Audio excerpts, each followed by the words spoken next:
Hi friends, good morning. Welcome to my channel Mother Dairy farm. ఈరోజు అయితే నేను night ఇక్కడే పనుకున్నా. అందుకోసం కొంచెం కస్టమర్స్ బ్రేక్ఫాస్ట్ టైం అందరూ సెలెక్షన్ చేశారు, మిల్క్ కూడా చూసుకున్నారు. జాఫరాబాదీ లోడాయి కూడా దిగని ఉందండి. యాక్చువల్గా అంటే నేను ఎందుకు అనిపించింది ఇప్పుడు ఆన్లైన్ రావడానికి, నేను ఈ వీడియో చేయడానికి అంటే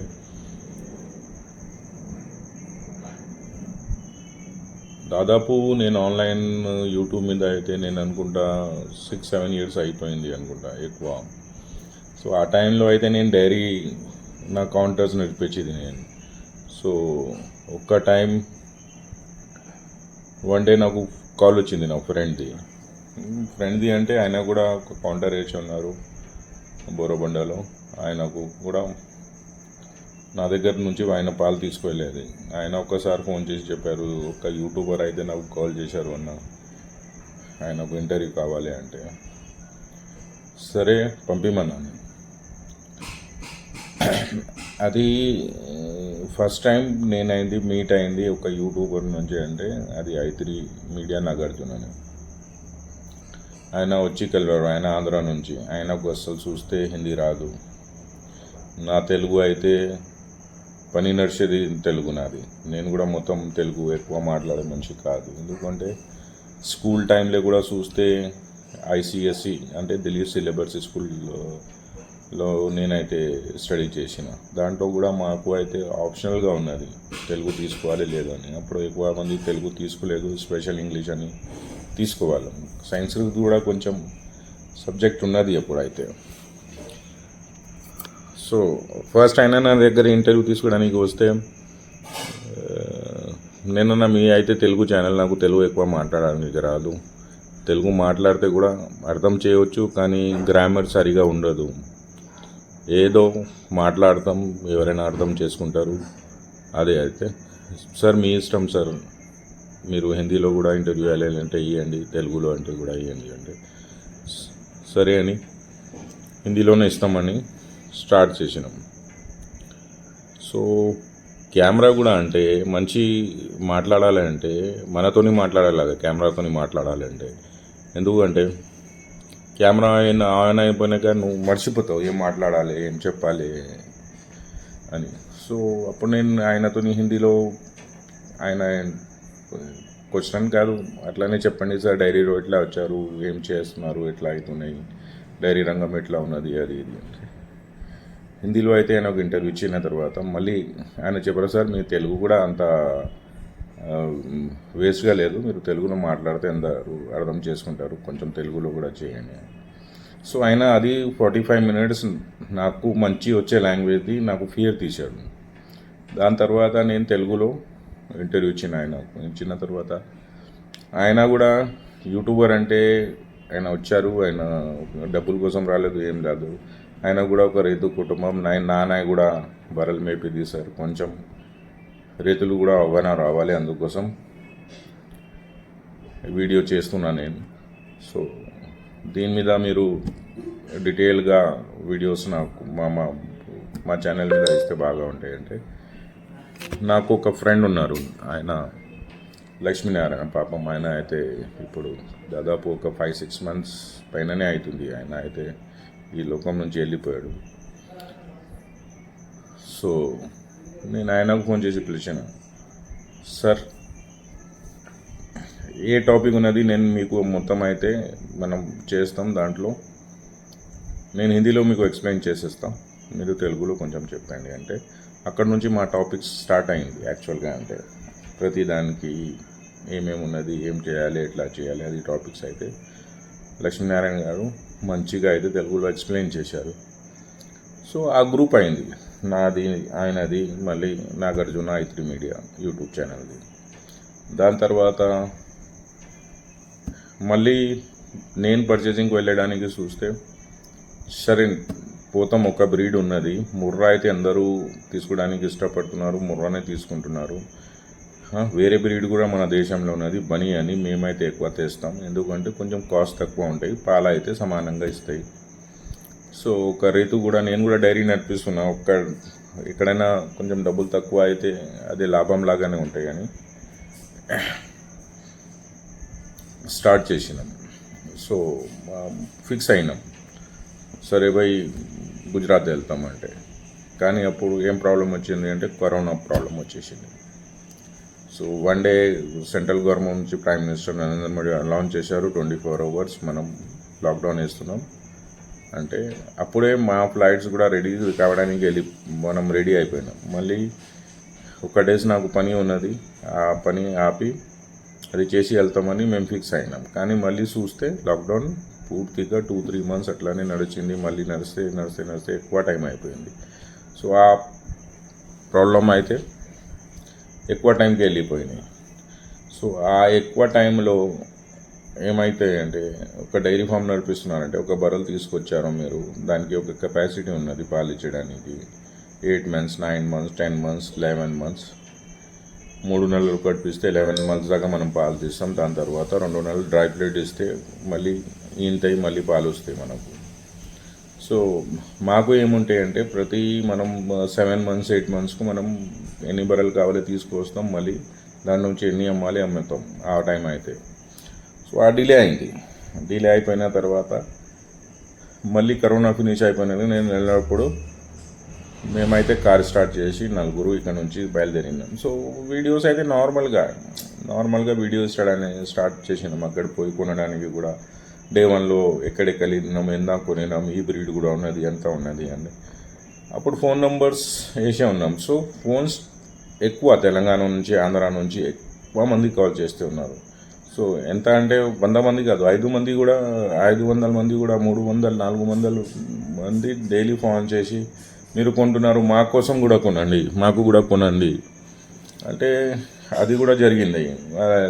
ఈ బర్రె సెలెక్ట్ అయింది, ఎంతలో అవుతుంది, మళ్ళీ ఇక్కడ నుంచి ఇంత ఖర్చులు ఉన్నది.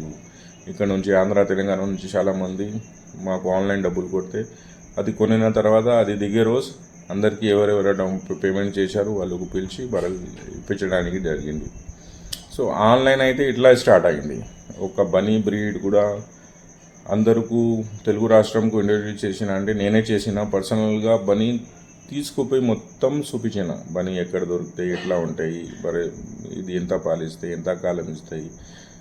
సో మన దగ్గర అయితే ఒక చిన్న రైతు కూడా ఉన్నాడు, ఆయనకు కూడా సంసారం ఉన్నది. ఒక మీడియం క్లాస్ కూడా ఉన్నారు, రిచ్ క్లాస్ కూడా ఉన్నది. అందరూ డైరీ ఫార్మ్స్లో ఉన్నారు, అట్లాంటి లేదు. సో కొంతమంది డబ్బులు పెట్టుకొని మంచి అందం 2 లాక్టేషన్ ఉండాలి, మంచి బ్రీడ్ తీసుకుంటారు. కొంతమంది ఏముంటాయి అంటే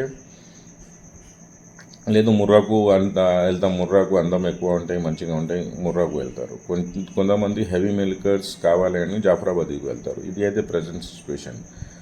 సో ఎవరైనా డైరీలో వస్తున్నారంటే దాంట్లో లాభం రావాలి అంటే డెఫినెట్గా ఒక్క తప్పు ఏమవుతున్నాయి అంటే, చాలామంది ఒక్క తప్పు చేస్తున్నారంటే, ఏం తప్పు చేస్తున్నారంటే ఎవరెవరు సెల్ చేస్తున్నారు వాళ్ళకు అవగాహన కూడా ఉన్నాయి, అవగాహన కూడా లేదు. బర్రెలు తీసుకోపోయినాక ఏం మేత పట్టాలి, ఏం పడితే పాలు ఎక్కువ వస్తాయి, ఎక్కువ కాలం బర్రెలు పాలు ఇస్తాయి.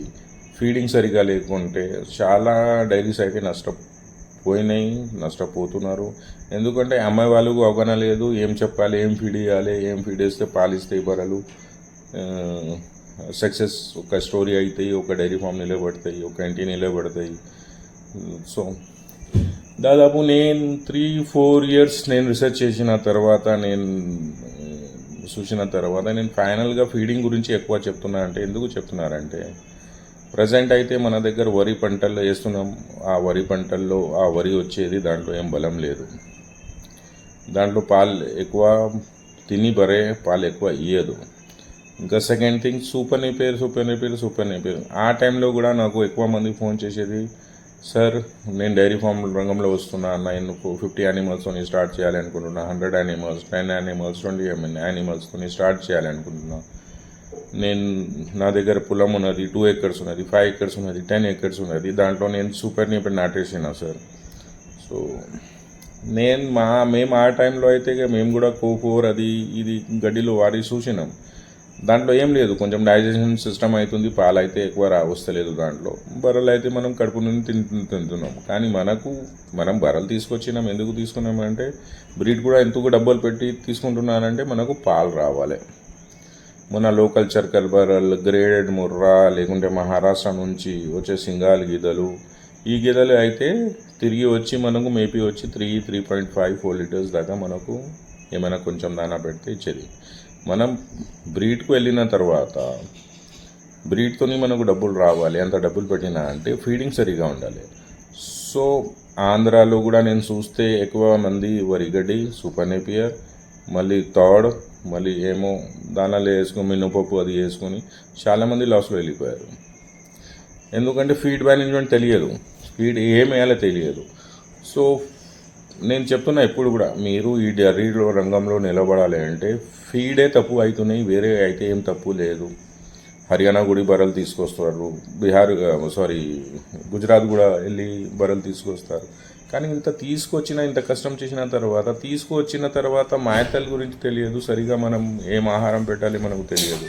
అందుకోసం ఏమవుతుంది అంటే ఫెయిల్ అవుతున్నారు. అందుకోసం నేను చెప్తున్నా,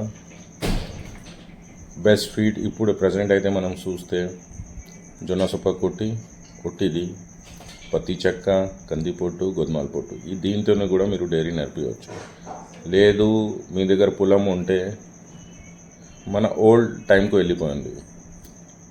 మన నాయన తాతలు వాళ్ళ దగ్గర సూపర్ నేపియర్ లేదు, కోకోర్ లేదు, సూపర్ నేపియర్ లేదు, సూపర్ బుల్లెట్, రెడ్ బుల్లెట్, ఇది అది 100 మనకు చూస్తే అది మనకు వస్తుంది. వాళ్ళు ఏం చేసేది, సజ్జొన్న వేసి పచ్చిమేత అదే వేసేది, మక్క వేసి బుట్ట వచ్చిన తర్వాత అది వేసేది, సద్దలు వేసేది.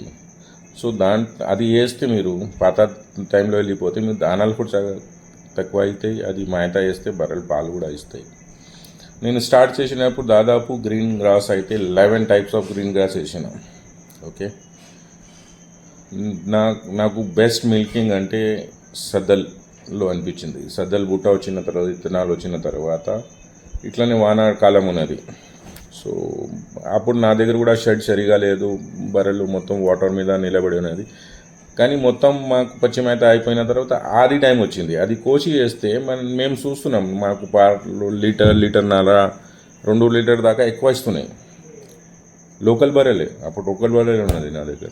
సో ఎందుకు రా భయ్ అని క్యూరియస్గా ఉంటాయి కదా, ఎందుకు ఇస్తుంది అంటే తమ్ముడు చెప్పాడు, భయ్ మనం ఈ మనం సద్దలు ఇప్పుడు కోస్తున్నాం, అది వేస్తున్నాం, అందుకోసం మనకు పాలు ఎక్కువ అవుతుంది. నేను దాదాపు చూసాను, సరే రాబోయే నిజం ఇది. ఇంకా వరి అంటే తెలంగాణ గురించి మాట్లాడుతున్నాం. హంసల్ బియ్యం అని మనకు ఒక విత్తనాలు ఉండేది, అప్పుడు ఎండాకాలంలో వేసేది. అది 3.5 months 4 monthsలో కటింగ్ చేసిన తర్వాత అదే వరి ఒడ్లోకి వేసేది. ఆ బియ్యం ఊర్లో ఎవరు కష్టపడి విలేజర్స్ ఉన్నారు వాళ్ళు ఆ బియ్యమే తినేది. సిటీలో కాన్సెప్ట్ వేరేది ఉన్నది. మా హైదరాబాద్లో సన్న బియ్యం తింటేనే మంచి, ఇంటి వాళ్ళు దొడ్డు బియ్యం తింటే అరే చిన్నవాళ్ళు, అట్లా కాన్సెప్ట్ ఉన్నది లైఫ్లో. సో అప్పుడు కూడా నేను మా పొలంలో ఏం చూసినారంటే, నా పని మనిషి చేసే మనిషి కూడా సన్న బియ్యం తినడానికి రెడీ లేదు, సోనా మసూరి తినడానికి రెడీ లేదు, అదే దొడ్డ బియ్యం తినడానికి రెడీ ఉన్నారు, హంస బియ్యం. మళ్ళీ అప్పుడు క్యారెక్టర్స్ తక్కువ, మనుషులు ఎడ్లతోనే ఎక్కువ పని తీసేది. ఎడ్లు కూడా అది మేత సన్నం బియ్యం అది వేసినాం, అది వరిగడ్డి ఏమంటే ఆయన రెడీ లేదు ఇది దీంతో ఎడ్లు ఖరాబ్ అవుతాయి సార్, నేనైతే పచ్చి మేత వేసుకుంటా. గవర్నమెంట్ది మనకు 3 కోతలది 4 కోతలు 5 కోతలది జొన్న దొరికేది, అది వేసుకొని ఆయన వేసేది. మళ్ళీ ఇది నేను ఆ కాన్సెప్ట్లో కూడా ఎడ్లుకు పాలు ఇయ్యదు, కానీ భూమిలో కష్టం చేసే దానికి కూడా ఫీడింగ్ సరిగా ఇచ్చేది. సో మనం బర్రెలు తీసుకొస్తున్నాం, బర్రె అంటే దానికి మంచి ఆహారం దొరికితేనే కాదు పాలు ఇచ్చేది. మంచిగా ఆహారం లేకుంటే ఎక్కడి నుంచి పాలు ఇస్తాయి? సో ఫీడింగ్ మెయిన్ కాన్సన్ట్రేట్ చేయండి, కొంచెం కష్టపడండి. డబ్బులు వేసిన తర్వాత కొంచెం కష్టం భూమి మీద చేయండి. ఆ గ్రీన్ పౌడర్ మనం ఏం వేస్తున్నాం దానికి వెళ్ళండి. అప్పుడు మనం బెనిఫిట్లో వస్తాం. ఖర్చులు తగ్గుతాయి, పాలు అమ్మితే ఎక్కువ బెనిఫిట్ వస్తాయి మనకు. సో ఇది అయితే మీరు కొంచెం, ఇది ఎవరు చెప్పరు, నేను ప్రాక్టికల్గా ఒక డైరీ నడిపిస్తున్నా అని నేను 100% మొత్తం చూసి ఎక్కడ నాకు పాలు ఎక్కువ వచ్చింది అక్కడ నుంచి మీకు చెప్తున్నా. ఎందుకంటే జొన్న సూపర్ కోటి అంటే మేమైతే రైచూరు నుంచి వస్తాయి, లారీ వస్తాయి, అది తిప్పిస్తాం, అది తినిపిస్తున్నాం. ఒక రైతు ప్రతి ఊర్లో అది దొరకాలి అంటే కష్టం, రావాలి అంటే కూడా కష్టం. సో గ్రీన్కి వెళ్తున్నారంటే ఒక చైన్లో 4-5 మడిల్లో ఇది ఒకటి అది ఒకటి అది ఒకటి అది ఒకటి పచ్చిమేత వేసుకొని ఈ ఫీల్డ్లో మంచి పాలు తీసి మంచిగా పెద్ద అయ్యేలాగా చూడండి. సో బేసిక్గా ఏమున్నది అంటే మేము పెద్దగా అయినా మీరు కూడా కావచ్చు. సో ఇది ఫీడింగ్ గురించి కొంచెం చూసుకోండి. నేను పర్సనల్గా ఎప్పుడైనా టైం దొరికితే దీని గురించి ఎక్కువ మాట్లాడతాం. ఎందుకంటే ఫస్ట్ కాన్సెప్ట్ ఏమున్నది అంటే మంచి బ్రీడ్ తీసుకోవాలి. బ్రీడ్ తీసుకున్నప్పుడు సెకండ్ అంటే ఫీడింగ్ సరిగా ఉండాలి. దాని తర్వాత మనం డైరీ ఫీల్డ్లో లాస్లో రామ్ అందరూ ఎక్కువ మంది లాస్లో పోయినారు అంటే మీరు వాళ్ళతో పోయి అడగండి ఫీడ్ ఏమి ఇచ్చారు. వాళ్ళు చెప్తారు వరి గడ్డి సూపర్ నేపియర్ వేసిన, దానా ఒక 1/2 kg 1 kg 2 kgs అంతనే వేసిన. మళ్ళీ నువ్వు అంత దూరం పోయి బర్రెలు తీసుకొచ్చిన తర్వాత నీకు పాలు రాలేదు అంటే దానికి కారణం ఏంటంటే నేను నా ఎక్స్పీరియన్స్తో చెప్తున్నాను. మీరు ఫీడ్ సరిగా చేసుకుంటే ఏం ప్రాబ్లం రాదు. ఫీడ్కి ఒక బర్రెకి తినిపించిన నీకు 200-250 కూడా నీకు దానాలకి బయటి మేతకి కూడా మొత్తం జొన్న సొప్ప కూడా బయటికి తీసుకుంటే 300-350 ఒక బర్రెకి తినిపించడానికి ఒక రోజుకి అవుతాయి. కానీ పాలు ఎక్కువ అవుతాయి, బలం కూడా ఉంటే ఎక్కువ కాలం కూడా ఇస్తాయి. మనకు పైన ఒక 14 లీటర్స్ 4 లీటర్స్ 5 లీటర్స్ మనకు తినిపించడానికి బర్రెకి వెళ్ళిపోయిన తర్వాత దాని డబ్బులు కూడా మనకు పాలు ఉన్నది 9 లీటర్స్ దాకా మిగిలితే ఆ పాలు అమ్మితే ఆ డబ్బులు మన ఇంటికి వస్తాయి. సో ఫీడింగ్కి కాన్సన్ట్రేట్ చేయండి, ఫీడింగ్ సరిగా మేనేజ్మెంట్ చేయండి. వాళ్ళు చెప్పేదానికి కాదు, నేను నా 30 years ఎక్స్పీరియన్స్లో ఏ ఫీడ్ వాడితే మనకు పాలు ఎక్కువ వస్తుంది నేను చెప్తున్నా. ఈ ఫీడ్ నేను చెప్తున్నా కాదు, ఈ ఫీడ్ వాడితే మీకు కాల్షియం మినరల్ మిక్సర్ అవసరం కూడా ఉండదు. మీరు ఈ ఫీడ్ వాడితే మీకు మీ బర్రె 3 నెలల్లో మీరు కట్టియచ్చు. 3 నెలలు పాలు తీసిన తర్వాత కూడా కట్టిస్తే మళ్ళీ 8 నెలల సూడి మీద కూడా పాలు తీయవచ్చు. 2 months కూడా ట్రై చేయాలి అంటే అప్పుడు కూడా బర్రెల దగ్గర టైంకి 2.5-3 లీటర్స్ పాలు ఉంటాయి. కానీ మనం ట్రై చేసేందుకు అంటే మనకు వచ్చే కాలంలో ఎక్కువ మంచి పాలు రావాలి అని. సో బేసిక్గా నేను ఈ వీడియో స్టార్ట్ చేసినా మీకు కొంచెం అవగాహన తెలుసాలంటే నా షెడ్యూల్ అయితే చాలా బిజీగా ఉంటాయండి. ఎందుకంటే ఎంత ప్రేమ నాకు ఈ ఫీల్డ్లో దొరికింది అంటే నేను అందుకోసం నా డెడికేటెడ్ టైం నియర్లీ అబౌట్ నేను ఒక డేలో చూస్తే 16 hours 17 hours అట్లా నాకు డెఫినెట్గా ఈ ఫీల్డ్లో వెళ్ళిపోతాను. కానీ నేను నా ఫోన్ ఎప్పుడు స్విచ్ ఆఫ్ చేయను. నేను ఎవరైనా ఫోన్ చేస్తే రెస్పాన్స్ ఇస్తా. ఒక మీటింగ్లో ఏమైనా ఉంటే నేను ఫోన్ లిఫ్ట్ చేయలేకుంటే నేను తర్వాత నాకు టైం దొరికినప్పుడు నేను కాల్ బ్యాక్ చేస్తా. సో అందరికీ ఏం చెప్తున్నా అంటే నా షెడ్యూల్ అయితే బిజీ ఉన్నది. వాట్సాప్ నంబర్స్ స్క్రీన్ మీద ఏం డిస్ప్లే అయితే దాని మీద ఒక హాయ్ మెసేజ్ పెడితే నేను ఫామ్ లొకేషన్ అయితే వేసేస్తా. సో మీకు ఈ ఛానల్ మీద మీరు చూస్తున్నారు, ఈ ఛానల్ అయితే మొదటి H1 ఆఫీషియల్ ఛానల్. మీరు దీనికి సబ్స్క్రైబ్ చేసుకోండి. ఓకే. So friends thanks. ఈరోజు అయితే ఇది ఉన్నది. మీకు ఏమైనా తెలుసుకోవాలంటే డైరెక్ట్ నా ఫామ్కి వచ్చి నాతో కూర్చొని మాట్లాడవచ్చు. ఫోన్ మీద అయితే నేను టైం ఇవ్వడానికి కష్టమే. Thank you so much friends.